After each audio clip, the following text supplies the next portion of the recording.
Let's get underway. Welcome, ladies and gentlemen, boys and girls. We have an illustrious guest for you today. She is a pride of Hattiesburg, Mississippi, a proud Clemson alumni, and the only Challenge Cup winning mother to a cat named Bobby. You know her. You love her. It's the incomparable Hal Hershfelt. Hal, thanks for coming on today. Yeah, thanks so much for having me. How's everything going with you? Everything's going good. So we just had like a little 2 week break, and so we're back on the grind here in Virginia. We've been getting after it, and we're excited for the second half of the season. Yeah, currently we're smack dab like in the middle of stop down portion for NWSL season. Were you able to get some nice rest and relaxation? How have you been Yes, I able to was. I was gonna say, how have you been able Yeah. to fill your days not being on the grind of travel? Yeah, honestly, well, for break itself, I was out on the lake, which was really nice. I got some Yeah. sun, thank God. Um, yeah, now we're here in DC and we've just been kind of on the grind training and then of course hanging out with the girls after practice and stuff like that. And we've had off days sprinkled here and there, which has been nice. Yeah, A little bit of balance going on. So, yeah. that's great. Obviously, with this season starting out, you had a tremendous first season, but the season didn't really start out how you hoped. Getting injured first game back, you missed almost 2 months, but you're back now. You have 5 games under your belt. How are you feeling physically? And are we seeing the 100% Hal out there on the pitch? Yeah, so that was obviously like pretty tough timing. I think I was really excited for the second season because I was like, dang, first season was awesome. Like, I can't wait to get back at it again. And of course, we had everyone from last year, and it's like we can keep on building with this group. And then I feel like we got kind of like plagued with injuries a little bit, and I was one of those people. Mhm. So that was tough, but it was definitely a lesson coming into my second year, kind of having to see everything from like a bird's eye view instead of being in it. Still trying to be a good teammate from like the outskirts, I guess. Not necessarily being on the field all the time, but still kind of bringing the energy and the vibes from like the injury player reserve. So yeah. Yeah. Yeah, I mean, But even with all the injuries, I mean, Spirit are really good right now. You guys are having a successful season so far, sitting fourth on the table. What are you yeah. making of this season, like as a little bit past the halfway point?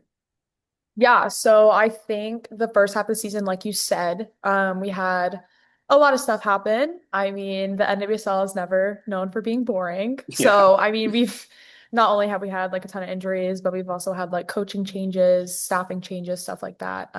So I think what we're going to be aiming to find here is some consistency. I feel like we've seen like bright spots like at the beginning of the season, not necessarily like up here for a long amount of time. It's kind of been like, ooh, so it'd be nice to kind of like have it at a high level consistently for the back half of the season going into playoffs. Yeah. Have we seen the Spirits peak yet? Or is there No, still more to see? absolutely not. Absolutely not. I still feel like there's more to see as we build chemistry and finally get people on the field that have been kind of off. Because I feel like even me personally, I only got a couple games before the break. And I was definitely feeling better playing, but I feel like it changes as you start to get more time with the people that you're going to play with around you, more chemistry, more fluidity. So I'm really excited to see that with our group. That's great. I mean, this is your Yeah. second season now with the Spirit. First season was just a generational run. Yeah. Either Yeah. way, even if you didn't get injured, it's going to be hard to top that. You're putting in work like a vet out there, logging 2,400 minutes. You made it to the second team, best 11. You even scored the game tying goal in stoppage time in the semis.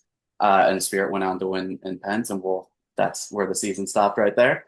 Mhm. From the outside looking in, it was a magical first season. But like, how would you actually describe what it was like going through that season?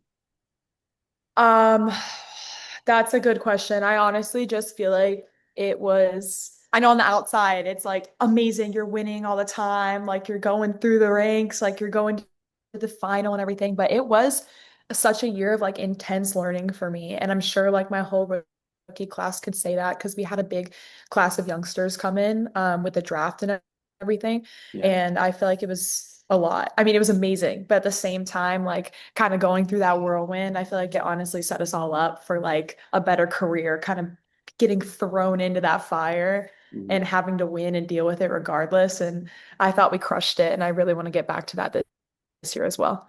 Yeah. I mean, I've been fortunate enough to have spent some time in DC last year when I was filming a doc.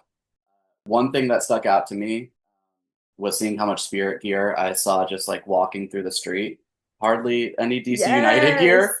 uh, but it was heavy on Yes. like the Spirit kits and beanies. I was there in the winter, so I even saw a couple scarves, which I'm based in LA. Being like seeing a scarf being used for its intended purpose is Yeah. pretty rare.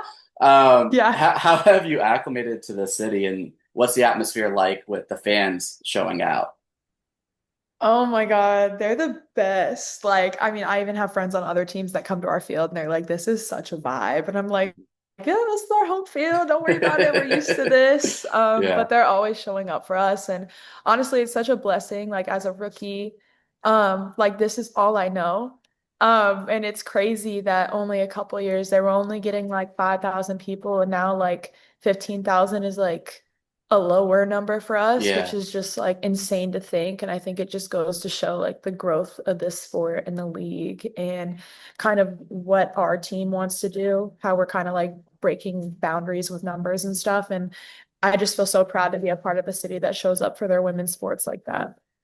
that's amazing. And Michelle Kang, the owner of the Spirit, renowned through the world as being a heavy investor into women's sports. What's it like Yeah. knowing that you have the backing top down organizationally to support you guys on the pitch? Yeah, I mean that's what it is really. It's just like the willingness to invest in us because she obviously sees like she sees what we can do and she believes in us. And I feel like in women's sports in general, and I feel like she's trying to spread that message through all the teams that she has and kind of giving us like the best resources and giving us the confidence to do what we do on the field. I feel like they do a really good job here of taking care of everything else outside the field so that we can just Yeah, do our jobs the best that we can. that's great. I mean, besides being a badass for your club team, you've also began your nat.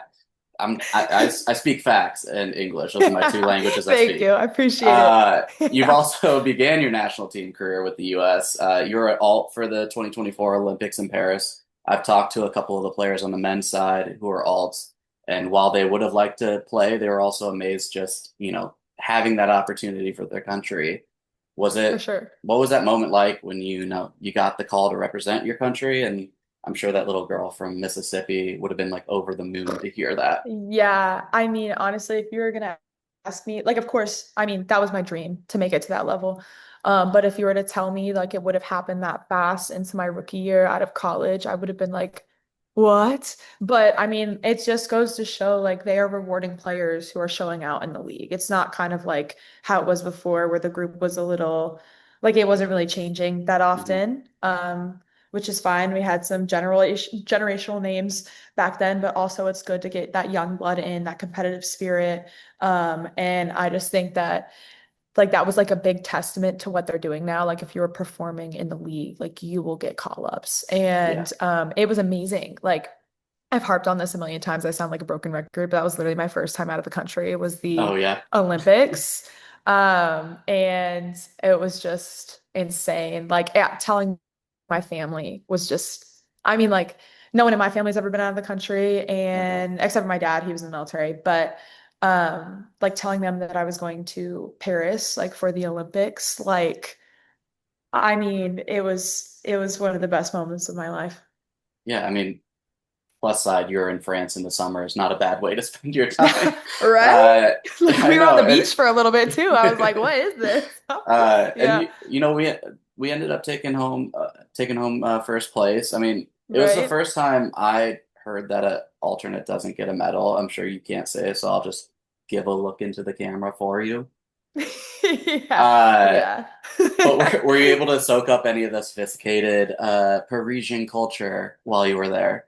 Yeah, yeah, of course. I mean, like it was so cool. Just kind of like see. I mean, we got to bounce around a little bit too. Like we went to Mhm. Lyon, we went to Marseille, we went to Nice at one point, and Paris. And like of course, Paris is just like hustling and bustling in the Yeah. like in the summer, and then on top of that, the Olympics. And I felt like I got to see like a little bit of everything, which was so sick.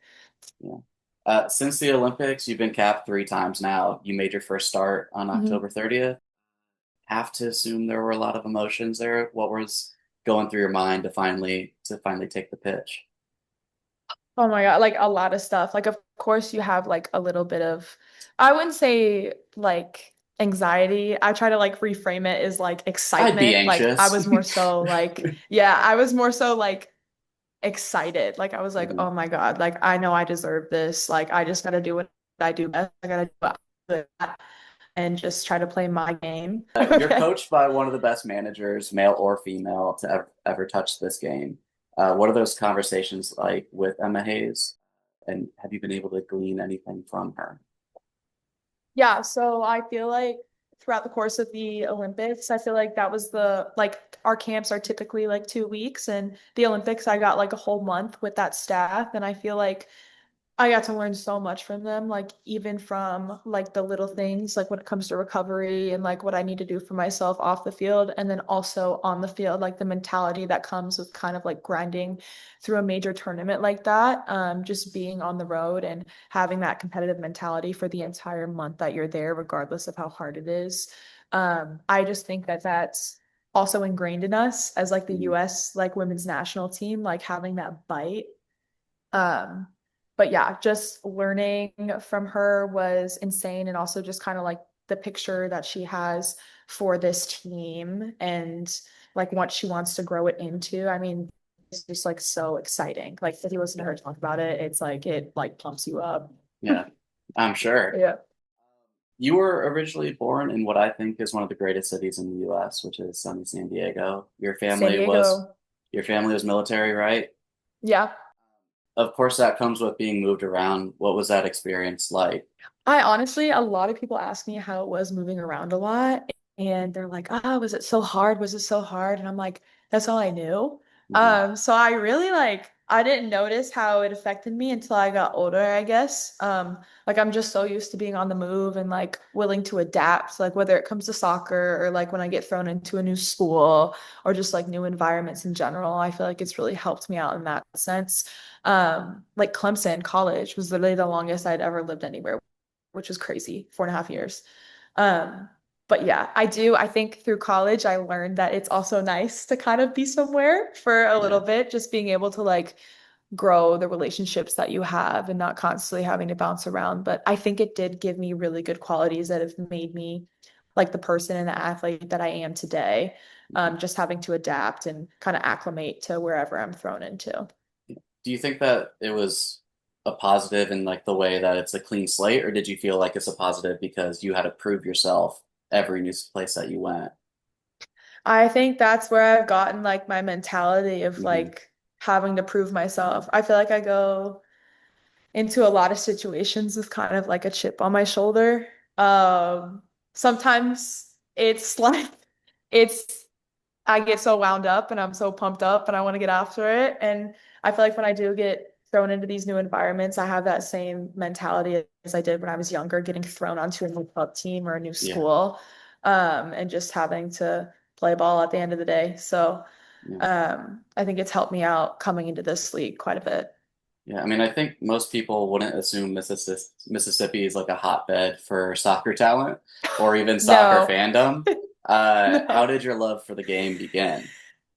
Yeah, so I think see, the thing is, I say that I'm from Mississippi, but my family's there. I had to Yeah. like go to Atlanta for high school to even get recruited, which is crazy. Okay. I literally made a big move from like Tampa to Atlanta so that like coaches could come to my games and see me. Yeah. Um, and that was kind of like when my love went from something like, oh, I love soccer because I can like run around and kick balls and tackle people to like, wait, I can actually like do something with this. Um, but yeah, I think I started, first of all, my parents kind of threw me into all the sports that you could think of just to see what I was good at. I was naturally pretty athletic. I love to run, but track to me, no hate to any track person. It was so boring because you were sitting around for like Yeah. 8 hours for like 2 to 3 events. And then basketball, no hand-eye coordination. Soccer, I just loved it because like the Yeah. team experience. I'm such a team person. Like I'd love to I'd like ride or die for my teammates. I Mhm. think that's what makes me play better is just having good connections with my teammates. And I also just like love like the competitive spirit of it. And I mean, it's like a huge sport in America for women, and I wanted to be a part of that. And I saw the opportunities that it was giving me, like college honestly would have been hard for me if I didn't have soccer, Hmm. like getting into in the first place. So I'm just so thankful for everything that it's given me.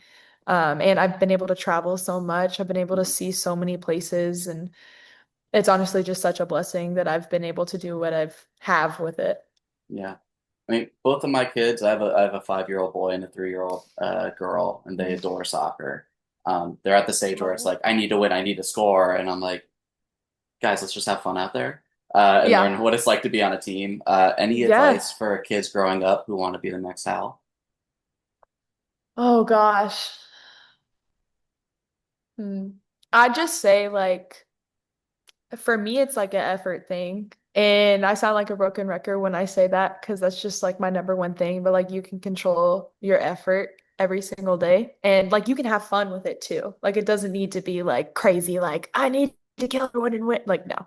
Not when you're that age, not when you're a little baby. But just like finding joy in like working hard. I feel like that's something that kind of gets ingrained to little kids from a young age. And I feel like that's another thing that I got from like being in a military family that I'm very thankful for. I feel like it was kind of ingrained into my head and I kind of carry that with me everywhere. So Hmm. just finding the joy in working hard. That's great. I mean, you say you're from Mississippi. You've obviously moved around a lot, but how did a little girl from Mississippi end up committing to Clemson for college? Like, what went into that decision, and did you know before you committed that you'd end up becoming first team All ACC? Yeah, so a lot of people ask me that actually, and it's so funny because I remember at first, when I was younger, I was like, dang, I've been in like the deep South most of my life. Hmm. Like, I want to get out. I want to go somewhere crazy. So I was like researching schools in Clemson. like Colorado and like I know, and then I ended up going to Clemson right there in South Carolina, the deep South. But I think for me, it was there's actually a whole story. I could sit here and talk about it all day, but I wanted to play in the ACC so bad because that was like the most competitive conference, and it is for women's soccer, and that was kind of like drilled in my head. I was like, I want to play in the ACC. I mean, it's the best like platform if I wanted to play professionally. And Yeah. so I had a couple offers from other, mostly SEC and ACC because they're scattered around South and they were coming to my games in Atlanta and stuff. And I ended up blowing out my knee my sophomore year. And I had a bunch of offers on the table and I didn't get the best reactions from some people. And like something that I'm like so grateful for was I called my coach. This was like the last call of the day. And it was my Clemson coach, Eddie. And I was like, Hmm. Eddie, like, I need to tell you something. I'm like, I hate to say it. And like, I understand if this changes things because back in that like time period, people were committing like Yeah. freshman year, like sophomore year. I'm like, dang, the money's gonna run up. Like, I'm stressed. Like I was going where it was going to be offering the most money because I needed that. Exactly. So I Yeah. was just like on the phone with him. I was like, man, like you're not gonna be able to see me play for like 9 months. Like I tore my ACL. Like, and of course it was right after I made this huge move to Atlanta, sacrificed so much. I only played a couple games with them and I blew out my knee. And he was like, I don't care. And I was like, what?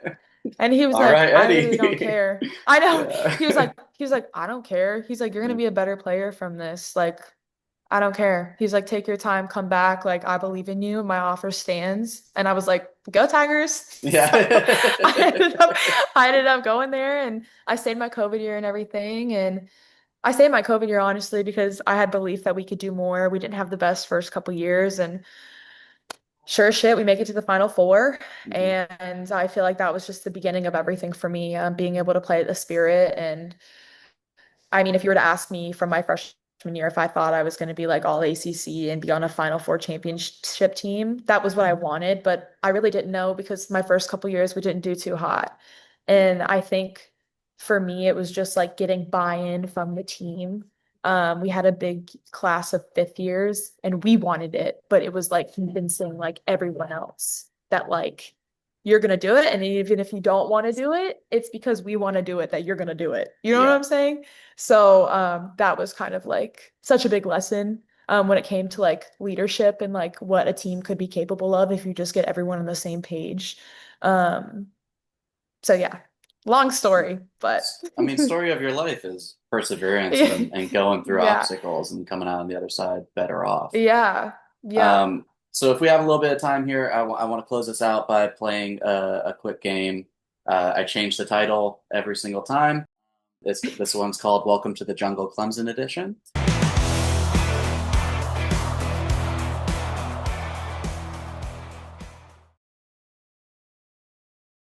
While at Clemson, you made stints with USL playing for Greenville, Liberty, and Indy Hmm. 11. In Yeah. 2023, you contributed 7 starts with 8 matches in total to the eventual champions. My question to you, however, is how upset were you that you weren't a part of that 16-0 thrashing put on St. Charles? The 16 nil. Yeah. Yeah.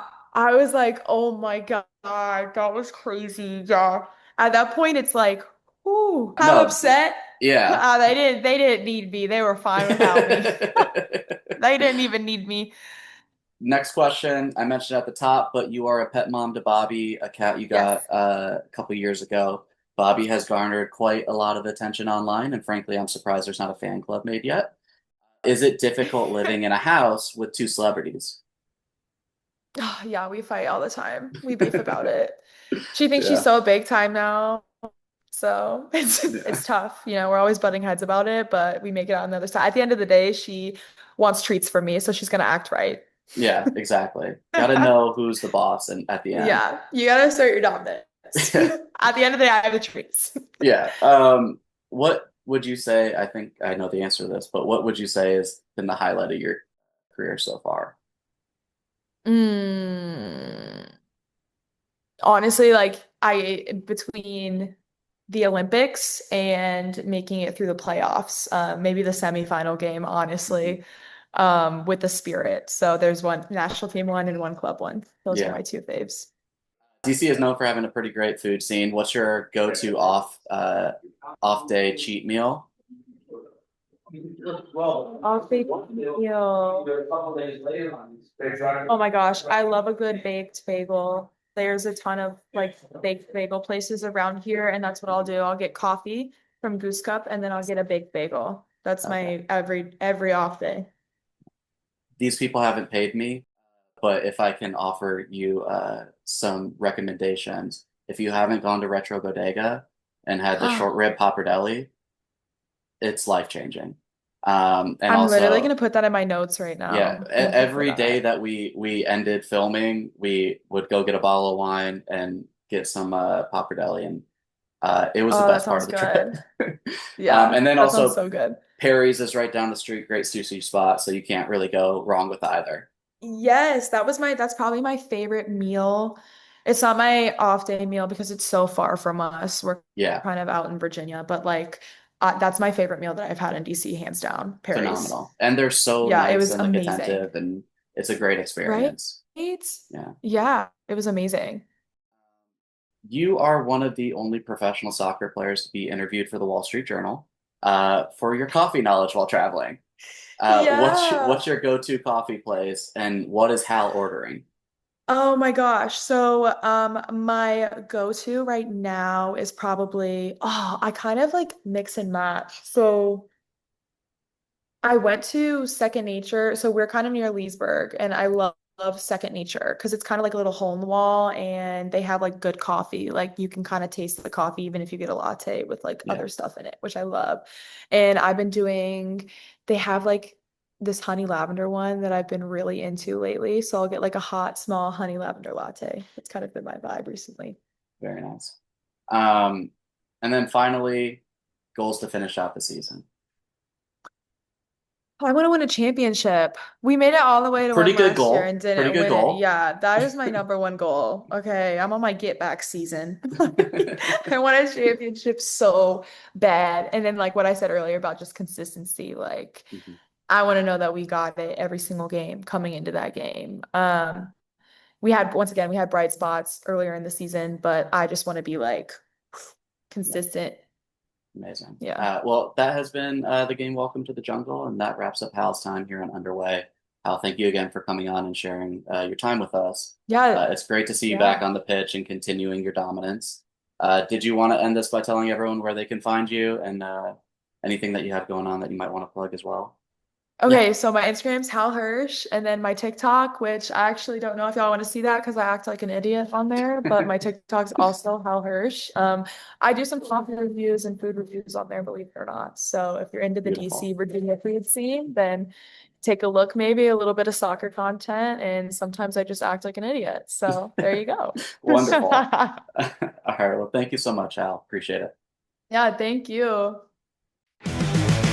Underway has been brought to you by 818 Productions. Any use of Underway, either acquired through podcast or video format that is captured by a third party with proper credentials, requires the direct written consent of 818 Productions and must be used in compliance with all requirements and restrictions stated therein.